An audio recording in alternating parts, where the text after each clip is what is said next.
पे क्या है कि बहुत ही ज़्यादा कंटेंट अवेलेबल है, बहुत कंफ्यूजन है अगर आप सही में देखेंगे तो, लेकिन कंसेप्चुअल अंडरस्टैंडिंग की कमी है। आप डिफरेंट कोचिंग में भी देखेंगे तो मटेरियल तो सब दे देते हैं, बट जो कॉन्सेप्ट देने वाली बात है वो सब नहीं दे पाते हैं।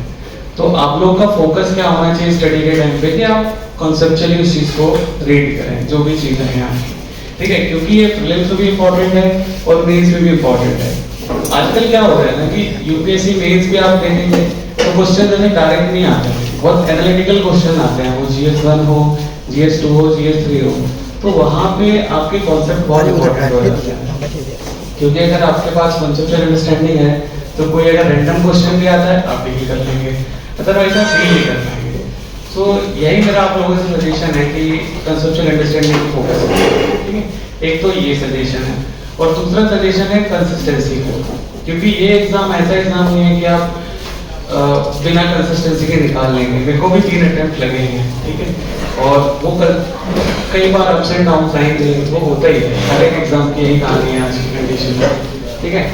सो एक कंसिस्टेंसी मेंटेन करना है, जो भी सिनेरियो बने, आप प्रीलिम्स दिए, हुआ नहीं हुआ, आप तो फिर तैयार रहना है अगले अटेम्प्ट के लिए, ठीक है, क्योंकि यही गेम है देखो यूपीएससी का। मेरे साथ भी हुआ है, 5 में मैंने पहला अटेम्प्ट दिया, मेरा प्री नहीं हुआ, 23 में मेरा प्री हुआ, मेंस हुआ, मैंने इंटरव्यू दिया, लेकिन फाइनल इससे बाहर हो गया और फाइनली थर्ड अटेम्प्ट में हो गया। तो वही है, अगर आप कंसिस्टेंसी मेंटेन करेंगे तो डेफिनेटली आपको सक्सेस मिलेगी। तो दूसरी चीज आपकी ये है यूपीएससी के लिए। और तीसरी चीज क्या है, देखो टैलेंट तो चाहिए यूपीएससी के लिए, साथ में चाहिए हार्ड वर्क।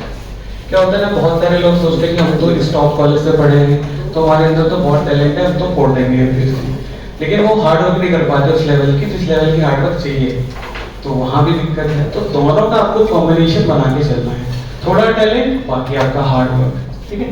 तो ये 3 टोटल मतलब एक कहूँ तो सजेशन है यूपीएससी के लिए, और बाकी आपको गाइड करने के लिए सर हैं ही, sir one of the greatest teacher है हिस्ट्री के लिए, आप लोग जानते हैं बहुत अच्छे से। तो यही है मेरा सजेशन होगा, और बाकी करते रहिए तैयारी, कंसिस्टेंसी मेंटेन करिए, यही है। और यही है कि अगर आप प्रीलिम्स की प्रिपरेशन कर रहे हैं तो साथ साथ में मेंस का भी चीजें देखते रहिए। ये नहीं कि आप कंप्लीटली फोकस है कि नहीं पहले प्रीलिम्स कर लेते हैं, प्रीलिम्स क्लियर होगा फिर मेंस कर लेंगे, वैसे नहीं होती चीजें, क्योंकि प्रीलिम्स आपका सिर्फ बच्चों, कुछ क्रीम बच्चों को निकालने की प्रोसेस है, उसके बाद मेन कंपटीशन आपको मिलेगा मेंस में, क्योंकि मेंस में तो सारे ही एक तरीके से कैपेबल लोग हैं जो वहाँ पे पहुंचे हैं, ठीक है। तो प्रीलिम्स की तैयारी और मेंस की तैयारी दोनों साथ में चलने रहेगा।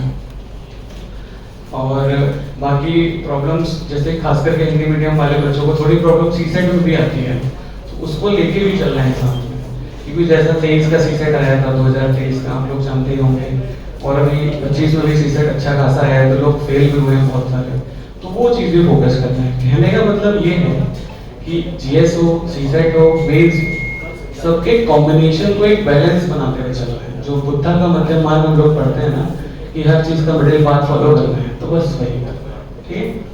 तो ये कुछ मेरे सजेशंस हैं, और बाकी तो फिर सर यही आपको गाइड करने के लिए। Thank you very much.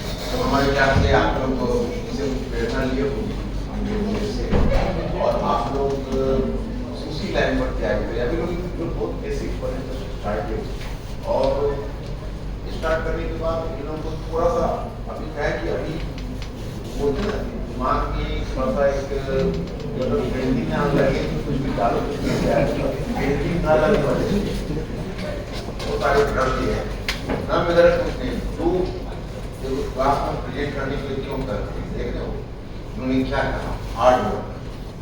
Talent एक चीज है, हार्ड वर्क दूसरी। इसलिए मैं एक एक बच्चे को कहता हूँ सर एक दिन भी एब्सेंट होगा उसको एक्सप्लेनेशन देना होगा एब्सेंट। यहाँ पर हम और आप लोग पूरी मेहनत से लगेंगे तभी सफलता मिलेगी। Success is not a joke. इसी गंभीरता को जो मैं नहीं समझ लेता हूँ तो मैं कई बार ढूंढ लाता हूँ आपके ऊपर, मैं क्यों नहीं समझ रहे, मैं लाइफ का क्यों खिलवाड़ करें। एक और बात मैं ऐड करना चाहूँगा, जैसे कि मैक्सिमम आप लोगों में से लोग रूरल बैकग्राउंड से होंगे, मैं भी मध्य प्रदेश के सिवनी जिले के छोटे से गांव से, तो हम लोगों के पास क्या होता है, हम लोग के पास पैसा नहीं होता, लेकिन एक करेज होता है कि भाई हम कर लेंगे, क्योंकि हमारे पास कुछ और है नहीं ऑप्शन। जब हम यूपीएससी की तैयारी करते हैं तो पूरी मेहनत अपनी लगा देते हैं कि भाई यही है जो हमारे सोशल प्रेस्टीज को एक सोशल लेवल को ऊपर लेके जाएंगे, ठीक है। तो तो वही चीज़ को हमेशा ध्यान में रखना है कि हम किस फोकस के लिए यहाँ आए थे और किस चीज़ की हम तैयारी कर रहे हैं। दोनों चीज़, यूपीएससी है बहुत बड़ी चीज़, लेकिन हम लोग के लिए बड़ी नहीं है अगर आप सही से एफर्ट करेंगे तो। बिल्कुल सर, जैसे कि सर हम मेथ्स में भी देख रहे हैं, तो जैसे ज्योग्राफी का जब क्वेश्चन यूपीएससी पूछता है जीएस वन में, तो वो सिर्फ ज्योग्राफी का क्वेश्चन नहीं होता, वो डिजास्टर मैनेजमेंट का भी क्वेश्चन होता है, वो सोसाइटी का भी क्वेश्चन होता है। तो ये आपको बहुत इंपॉर्टेंट है कि आपकी अप्रोच मल्टी डायमेंशनल होनी चाहिए, क्योंकि क्या है ना कि पहले का टाइम गया 2013-14 का कि क्वेश्चन डायरेक्ट आ रहे हैं कि इसके क्या कॉजेज हैं, इसके क्या सोल्यूशन है। आजकल एनालिटिकल क्वेश्चन आ रहे हैं, तो बहुत सारे सब्जेक्ट का सिंथेसिस होकर क्वेश्चन बन रहा है। तो इसलिए जब भी आप स्टडी करें तो आपका फोकस ये होना चाहिए कि उसके सारे किसन वर्ड्स आपको बताओ उस टॉपिक के।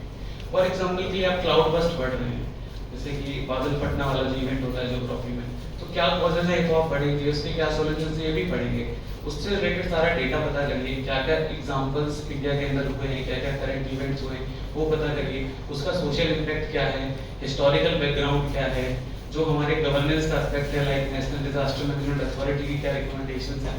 तो वही है, मतलब आपको सारा होलिस्टिक कवरेज चाहिए, और वो होलिस्टिक कवरेज कब आएगा जब आपकी अप्रोच मल्टी डायमेंशनल होगी। जैसे सर बताते हैं, अगर आपको कोई हिस्ट्री का इवेंट समझाएंगे तो उसका सोशल फिनोमेना भी समझाएंगे, उसका पॉलिटिकल बैकग्राउंड भी समझाएंगे, तो वो आपको चाहिए।